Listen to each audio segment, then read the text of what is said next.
અમારી ભારત વંદના ન્યૂઝ ચેનલમાં આપનું હાર્દિક સ્વાગત છે। તો જોઈએ આજના મુખ્ય સમાચાર।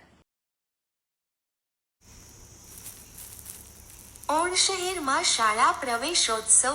આણંદ જિલ્લાના ઓડ શહેરમાં સુરજબા બ્રાન્ચ શાળામાં તારીખ 26/6/25ના ગુરુવારે કન્યા કેળવણી મહોત્સવ અને શાળા પ્રવેશોનો કાર્યક્રમ યોજાયો। આ પ્રસંગે કિરીટભાઈ આરએ મકર ચેરમેન નગરપાલિકા, પિંકેશભાઈ પટેલ તથા ભૌતિકભાઈ પટેલ લોજિક કોમ્પ્યુટર ઓડ ક્લાસીસ, ધર્મેશભાઈ વાઘેલા અધ્યક્ષ એસએમસી બ્રાન્ચ શાળા, સપનાબેન એમ ઠાકોર પ્રોમિનેટ સભ્ય બ્રાન્ચ શાળા, કુસુમબેન ભટ્ટ તેમજ એસએમસીના સભ્યો, વાલીઓ, આંગણવાડી કાર્યકર બહેનો સૌ હાજર રહ્યા હતા। સૌની ઉપસ્થિતિમાં આ કાર્યક્રમ કરવામાં આવ્યો। બાલવાટિકામાં પ્રવેશ લીધેલ બાળકોને દફતર, દેશી હિસાબ આપવામાં આવ્યા તથા તિથિ ભોજનમાં બુંદી, દાળ ભાત, શાક, પાપડ સૌ બાળકોને જમાડવામાં આવ્યા।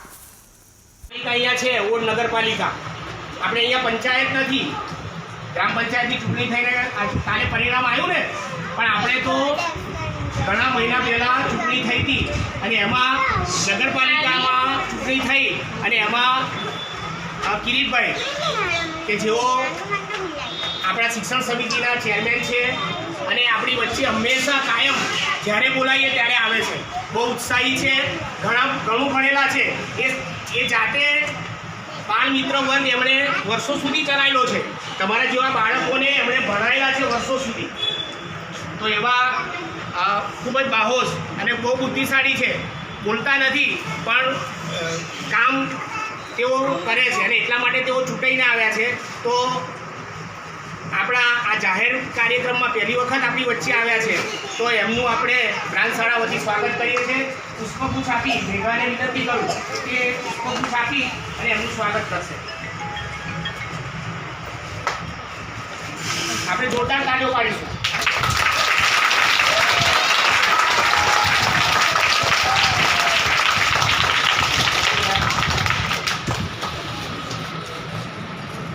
આપણે અહીંયા આગળ કાર્યક્રમ પૂરો કરીએ છીએ અને લાઇનસર ક્લાસમાં જવાનું છે। પહેલાં દળાવવાનું હોય, શાકભાજી લાવવાની હોય, કોઈ બીમાર થઈ ગયું હોય તો એને લઈ જવાનું, કેટલું બધું કામ કરે છે તમારી મમ્મી, કરે છે ને?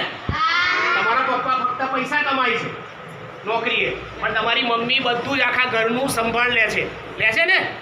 તો પહેલાં નહીં ધોઈ જ્યારે તમે નિશાળમાં આવો ત્યારે ભગવાનને પગે લાગવાના અને ત્યાર પછી મમ્મીને પગે લાગવાનું। કોને પગે લાગવાનું? મમ્મીને। પહેલાં ભગવાનને પગે લાગવાનું, પહેલાં કોને લાગવાનું પગે?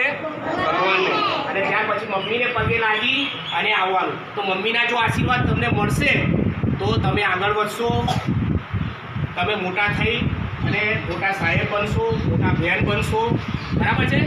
છોકરીઓ બહેનો બનવાનું ને, બરાબર? જો આ બહેનો કેવા અમે નોકરી કરીએ છીએ ને, એવું તમારે પણ મનમાં એક ધ્યેય રાખવાનું કે આગળ જઈ અને હું મોટા સાહેબ કે મોટી બહેન બનીશ, બરાબર? હું મારી મમ્મીનું નામ રોશન કરીશ, મારા ઘરનું નામ રોશન કરીશ અને મારી મમ્મી કહી શકે કે મારી છોકરી બહેન છે, મારી છોકરી ડૉક્ટર છે, મારી છોકરી એન્જિનિયર છે, બરાબર છે?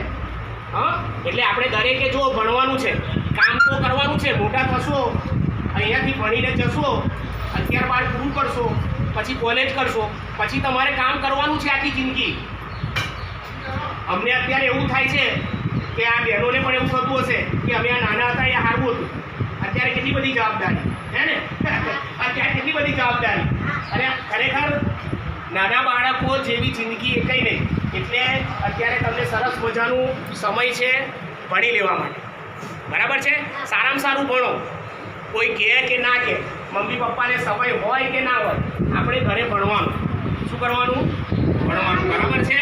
લેસન આપે લેસન કરવાનું અને અહીંયા આવો એટલે જે પાટિયામાં લખે ધ્યાનથી ભણવાનું, બરાબર? તો આજે આપણે બાલવાટિકાને પ્રવેશ આપીએ છીએ। પહેલાં